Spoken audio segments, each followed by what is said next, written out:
Hello student, half subtractor और full subtractor क्या होते हैं, किस तरीके से डिज़ाइन मेथड को यूज़ करके से सर्किट को हम डिज़ाइन करते हैं, इस लेक्चर में हम इसी को डिस्कस करेंगे। लेक्चर को आगे लेकर के चले इससे पहले एक छोटी सी अपील, चैनल पर नए हैं तो चैनल को सब्सक्राइब करना, वीडियो को लाइक करना और हाँ शेयर करना इसे मत भूलना। तो चलो आगे बढ़ते हैं। भाई हाफ सब्ट्रैक्टर की बात करें तो ये क्या होता है, जिस तरीके से हमने हाफ एडर को देखा था अपने पिछले लेक्चर में, हम 2 बिट को क्या कर रहे थे, ऐड कर रहे थे, हमें उसमें सम मिल रहा था और उसमें हमें कैरी मिल रहा था। ठीक है, ऐसे ही जब हम सब्सट्रैक्टर को यूज़ करते हैं तो 2 बिट हमें क्या करनी है, हमें सब्सट्रैक्ट करना है। जब हम सब्सट्रैक्ट करेंगे तो हमें क्या मिलेगा, डिफरेंस मिलेगा, साथ ही साथ हमें बोरो मिलेगा। बोरो क्यों मिलेगा, आज हम थोड़ा सा ये देखें कि यहाँ पर हमारे पास 2 नंबर है ए और बी। ठीक है, अगर यहाँ पर मैं ए में से बी को सब्सट्रैक्ट करूँ पर यहाँ पर बी अगर ए से ग्रेटर है, समझ ना इस बात को, अगर मैं ए और बी दोनों लेता हूँ, ए में से बी को सब्सट्रैक्ट करना है पर बी ए से ग्रेटर है, तो ए में से बी को सब्सट्रैक्ट करने के लिए मुझे कहीं से बोरो लेना पड़ेगा। ठीक है, इसी वजह से जब हम सब्सट्रैक्टर की बात करते हैं तो एक डिफरेंस आता है और एक आउटपुट हमें यहाँ पर बोरो मिलता है। ठीक है, तो चलो, तो यहाँ पर हम ब्लॉक डायग्राम की बात करें तो यहाँ पर ए और बी है, हाफ सब्सट्रैक्टर में बोरो मिलेगा और डिफरेंस मिलेगा और बोरो मिलेगा। और जब हम इस हाफ सब्सट्रैक्टर को डिजाइन करेंगे तो इसका जो इंटरनल सर्किट है वो कुछ इस तरीके का हमें देखने को मिलेगा और हमें इसी के लिए हमें क्या करना है, डिजाइन मेथड को फॉलो करना है। तो चलो आगे चलते हैं। हमारे पास 2 बिट है, हमारे पास 2 ए और बी। ठीक है, तो कितने कॉम्बिनेशन बनेंगे, 4 कॉम्बिनेशन बनेंगे इसके। डिफरेंस मिलेगा, बोरो मिलेगा। ठीक है, अगर हम 0 0 को सब्ट्रैक्ट करते हैं तो क्या मिलेगा, मुझे यहाँ पर 0 मिलेगा। क्या बोरो लेना पड़ा, नहीं, 0 0 1। अब यहाँ पर 1 0 से ग्रेटर है, जब हम इसको सब्सट्रैक्ट करेंगे तो जरा ध्यान देना, मैं 0 में से 1 को सब्सट्रैक्ट कर रहा हूं, यानी कि इस तरीके से सब्सट्रैक्ट तो होगा नहीं, यानी मुझे कहीं से एक बोरो लेना पड़ेगा, जैसे बोलेंगे 1 0। अब 1 0 में से 1 को इजीली हम सब्सट्रैक्ट कर सकते हैं। क्यों, क्योंकि इसका जो डेसिमल इक्विवेलेंट होता है वो 2 होता है, इसका डेसिमल इक्विवेलेंट होता है, तो 2 में से 1 जाएगा तो कितना मिलेगा, 1। तो यहां पर मेरा डिफरेंस 1 आएगा, बोरो भी क्या आया, 1 आएगा, क्योंकि हमने कहीं से बोरो हमें लेना पड़ा। 1 में से 0 जाएगा तो क्या मिलेगा, डिफरेंस 1 मिलेगा। क्या बोरो लेना पड़ेगा, नहीं। 1 में से 1 गया, डिफरेंस भी 0, बोरो भी हमें लेना नहीं पड़ा। ठीक है, तो इस तरीके से ये टेबल या जो ट्रुथ टेबल है वो बन जाएगी। तो पहला हमारा डिजाइनिंग जो स्टेप है वो है कि आपको कोई भी एक प्रॉब्लम दिया गया हो तो उसका पहले क्या बनाए, इसमें ट्रुथ टेबल बनाए। अब नेक्स्ट स्टेप में हम क्या करेंगे कि ट्रुथ टेबल बनाने के बाद हम इस ट्रुथ टेबल को इंप्लीमेंट करेंगे के मैप में।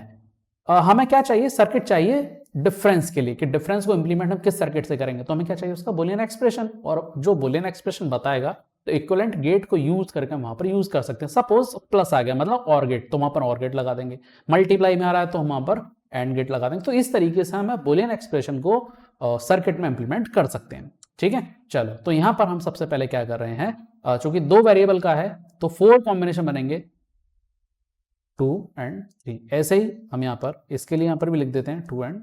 ठीक है, तो सबसे पहले यहाँ पर हम डिफरेंस के लिए हम सॉल्व कर रहे हैं, तो ये डिफरेंस का के मैप है, यहाँ पर हम सॉल्व करेंगे। तो जरा देख लो क्या मिल रहा है, 0 पर 0 मिल रहा है 1, 2 पर 1 मिल रहा है, 3 पर 0 मिल रहा है।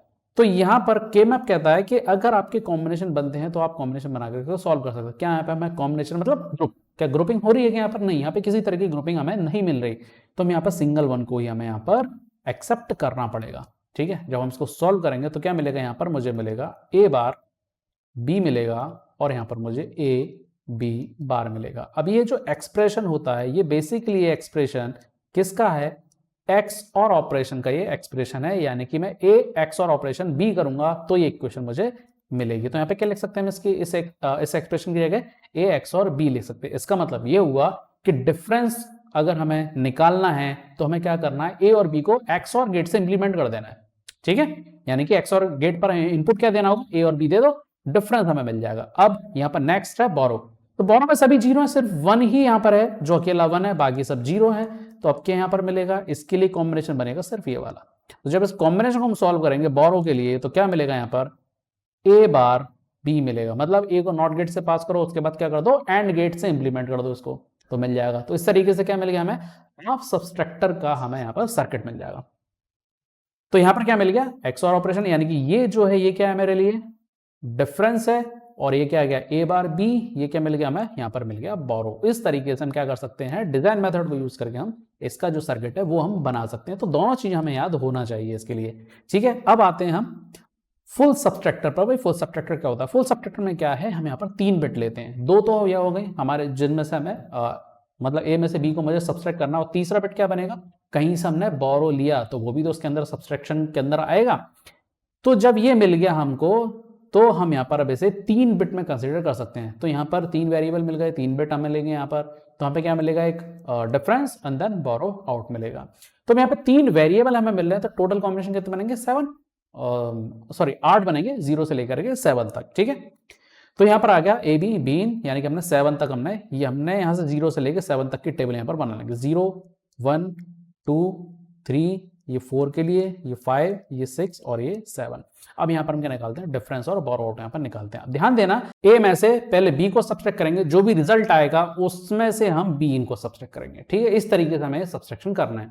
तो जरा यहाँ देखते हैं, ए 0 0, और मतलब ए और बी 0 0 सब्सट्रैक्ट करेंगे, कोई रिजल्ट मिलेगा नहीं, मतलब 0 ही मिलेगा। 0 में से फिर से बी इनको आप सब्सट्रैक्ट करोगे तो 0 ही डिफरेंस मिलना है। क्या कोई बोरो लेना पड़ा, नहीं, कोई बोरो हमें यहाँ पर लेना नहीं पड़ा, तो 0 मिलेगा। अब आ जाते हैं यहाँ पर 0 0 1, तो सबसे पहले आपने 0 में से 0 को माइनस किया तो 0 मिला, और 0 में से हम 1 को सब्सट्रैक्ट करेंगे तो क्या मिलेगा, डिफरेंस 1 आएगा, बोरो 1 आएगा। हम इससे पिछली स्लाइड में हम इसको ऑलरेडी देख चुके हैं, तो डिफरेंस 1 और बोरो भी हमें यहाँ पर 1 मिलेगा। ठीक है, ऐसे ही 0 में से आप सबसे पहले 1 को सब्सट्रैक्ट करो। भाई 0 में से जब 1 को सब्सट्रैक्ट करोगे तो रिजल्ट तो 1 मिलेगा, बोरो भी आपको क्या लेना पड़ गया, बोरो भी आपको 1 लेना पड़ गया, इसलिए बोरो में तो सबसे पहले 1 लगा दो। अब 1 रिजल्ट मिला, 1 में से 0 को सब्सट्रैक्ट करो तो क्या रिजल्ट क्या मिलेगा, 1 मिलेगा। तो यहां पर हमें डिफरेंस मिला 1, बोरो मिला 1। ऐसे ही 0 1 1, तो जरा इसको देखो क्या मिलेगा, 0 में से जब 1 को आप सब्सट्रैक्ट करोगे तो बोरो तो आपको लेना ही लेना है, तो बोरो तो 1 आ गया। रिजल्ट क्या बनता है इसका, 1 मिलता है। अब 1 में से रिजल्ट क्या मिला, 1 मिला। 1 में से 1 को सब्सट्रैक्ट करो, डिफरेंस क्या हो जाएगा, 0 हो जाएगा, तो ये 0 मिलेगा। ऐसे ही 1 में से 0 को सब्सट्रैक्ट करो, रिजल्ट 1 मिलेगा। अगेन 1 में से 0 को सब्सट्रैक्ट करो तो डिफरेंस भी 1 मिला। क्या कोई बोरो लेना पड़ा, नहीं, 0। ऐसे ही इसके केस में होगा, डिफरेंस भी 0 आएगा, बोरो भी 0। ऐसे ही 1 1, यहां पे क्या मिला, 1 1 में डिफरेंस 0, क्या बोरो लेना पड़ेगा, नहीं, 0। अब यहां पर आते हैं 1 1 1, तो जब हम 1 1 की बात करें तो 1 1 में से 1 सब्सट्रैक्ट करेंगे तो 0 मिला, रिजल्ट में से फिर से हम 1 को सब्सट्रैक्ट करेंगे तो डिफरेंस 1, और बोरो लेना पड़ेगा इसके लिए, वो भी क्या आएगा, 1 आएगा। उम्मीद है ये टेबल समझ में आ गई होगी। अब आगे बढ़ते हैं इसके इंप्लीमेंटेशन पे, कि बोरो के लिए मुझे क्या चाहिए, बोरो के लिए मुझे चाहिए बूलियन एक्सप्रेशन, ताकि मैं इसका सर्किट बना सकूं। ठीक है, इसका मतलब हम इसको के मैप में इंप्लीमेंट करेंगे। तो के मैप हमने यहाँ पर ले लेते हैं, क्योंकि यहाँ पर 3 वेरिएबल का है, तो 3 वेरिएबल के लिए 8 कॉम्बिनेशन यानी कि 8 सेल का हम के मैप यहाँ पर लेते हैं। ठीक है, तो यहाँ लिख देते हैं हम ए बी, और थर्ड वेरिएबल है हमारा बी इन। ठीक है, ऐसे ही हम यहाँ पर ए बी और लिख देते हैं यहाँ पर बी इन। तो यहाँ पर भी इनको रिप्रेजेंट करते हैं ताकि हमें आसानी हो जाए सॉल्व करने के लिए। तो B in, sorry B bar और बी इन बार, यहाँ पे बी इन बी बार, और यहाँ पर बी इन मिलेगा, ये बी इन मिलेगा, ये होगा बी, ये हो जाएगा बी इन का बार। ऐसे ही यहाँ पर ये हो जाएगा ए बार और ए, जैसे यहाँ पर लिख देंगे हम ए बार ए,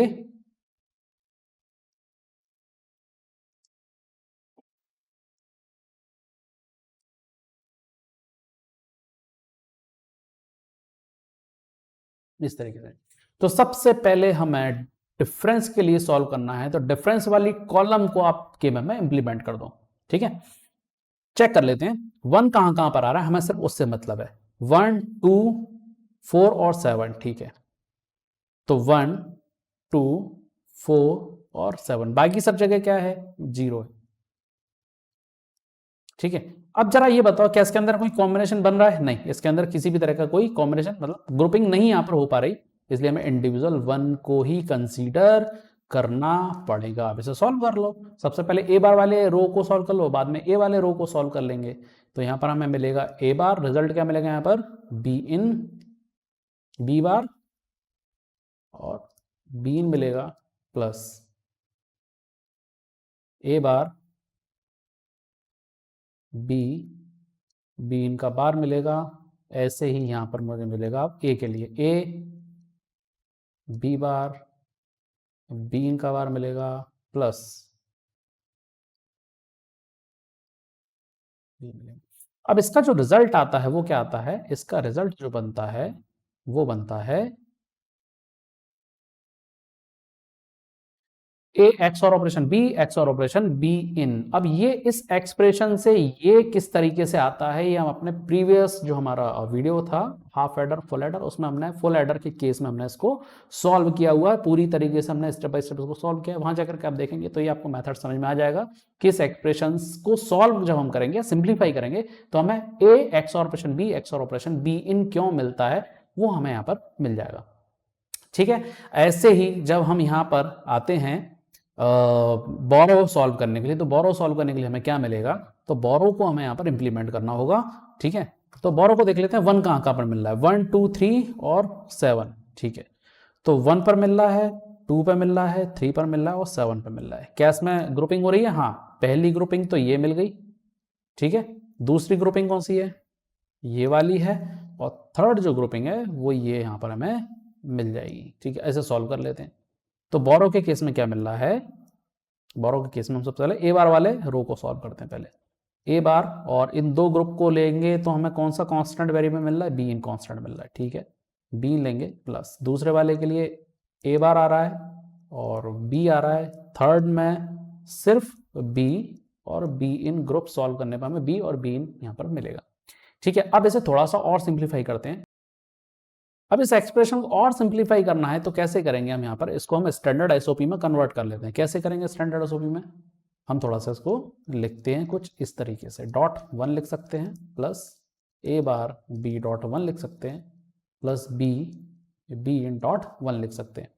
अब स्टैंडर्ड एसओपी बोलता है कि हर एक टर्म में जितने वेरिएबल का आपका रिप्रेजेंटेशन है वो उसके अंदर होने चाहिए, उस टर्म में वो सारे वेरिएबल होने चाहिए। तो हमारा जो ऑपरेशन है वो 3 वेरिएबल का है, यानी कि हर टर्म में मुझे 3 वेरिएबल मिलने चाहिए। क्या हर एक टर्म में मिल रहे हैं? नहीं, सिर्फ 2 ही वेरिएबल हमें देखने को मिल रहे हैं, थर्ड वेरिएबल इसके अंदर नहीं है। तो जो नहीं है उसे यहाँ पर लेकर के आ जाओ और कन्वर्ट कर दो, तो वो पूरी की पूरी जो टर्म होगी वो हमारा एसओपी या स्टैंडर्ड एसओपी में कन्वर्ट हो जाएगा। ठीक है, कैसे करेंगे भाई, 1 की जगह हम क्या लिखते हैं, X plus X bar equal to 1 होता है ना, यानी कि 1 की जगह हम वो वेरिएबल लिख देंगे जो एब्सेंट है। यहां पर हम क्या लिख सकते हैं इस टर्म में, यहां पर हम इस टर्म में बी बार लिख सकते हैं। ठीक है,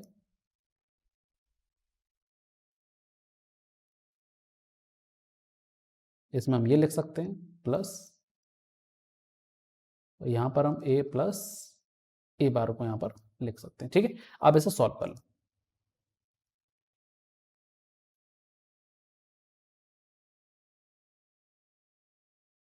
ए बार बी मिलेगा प्लस ए बार बी मिलेगा प्लस ए बार बी का बार मिलेगा प्लस ए बी मिलेगा प्लस ए बार बी मिलेगा। अब जरा ये देख लो, इसमें से कोई कॉमन दिखाई दे रहा है क्या? हाँ, जरा इसको देखो, ए बार बी मिल रहा है, ए बार बी मिल रहा है और यहाँ पर ए बार बी मिल रहा है। तो यहाँ पर हम एक फॉर्मूला यूज कर सकते हैं इसके लिए कि A plus A is equal to A होता है। तो इस वजह से इस टर्म को हम और ज़्यादा सिंप्लीफाई कर सकते हैं, बी लिख सकते हैं तीनों की जगह, plus A bar be in plus A bar be in का बार प्लस ए बी इन लिख सकते हैं। ठीक है, अब यहां पर क्या करें, जरा इस एक टर्म ले लेते हैं हम, कौन सी, एक तो ये वाली टर्म और एक वाली टर्म, दोनों में से क्या कॉमन ले लो, बी को कॉमन ले लो, क्या मिलेगा, A B plus A bar B bar, हम इसको कुछ इस तरीके से लिख सकते हैं। अब दूसरी टर्म, एक ये ले लो और एक ये ले लो, इसमें से क्या मिल रहा है हमें, यहाँ पर मिल रहा है ए बार बी कॉमन मिल रहा है, क्या मिलेगा यहाँ पर, be in plus be in का बार मिलेगा। ऐसे केस में जब हम इसे और सिंप्लीफाई करेंगे तो ये वाली जो टर्म है ये टर्म होती है ए एक्स और बी का complement plus A bar B मिलेगा, क्योंकि ये तो 1 हो जाएगा।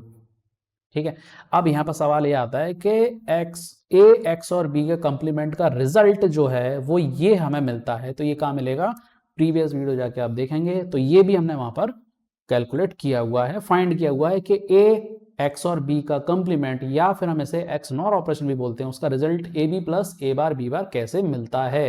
तो वो वीडियो आप देख लेंगे तो वो मेथड आपको वहां पर ये वाला जो मेथड है वो आपको वहां पर समझ में आ जाएगा कि किस तरीके से हम ए एक्स और बी का complement A B plus A bar B bar होता है। ठीक है, उम्मीद है ये कॉन्सेप्ट आपको अच्छे से समझ में अब आ गया होगा। अब इस सर्किट को अगर हम देखेंगे तो देखो जरा, ये सर्किट कुछ इस तरीके का मिलेगा। हमने अभी डिफरेंस की बात की, डिफरेंस क्या था, ए एक्स और बी इन मिलेगा। यहां पर हम एक थोड़ा सा हम यहाँ पर करेक्शन कर लेते हैं, ये हमें रिजल्ट यहाँ पर ए बार बी मिलेगा। तो इस तरीके से हम अपने बोरो को भी यहाँ पर क्या कर सकते हैं, इंप्लीमेंट यहाँ पर कर सकते हैं। उम्मीद है ये पूरी तरीके से कॉन्सेप्ट आपको समझ में अब आ गया होगा। ठीक है, तो वीडियो को लाइक करो, शेयर करो, हाँ चैनल को सब्सक्राइब करना मत भूलना।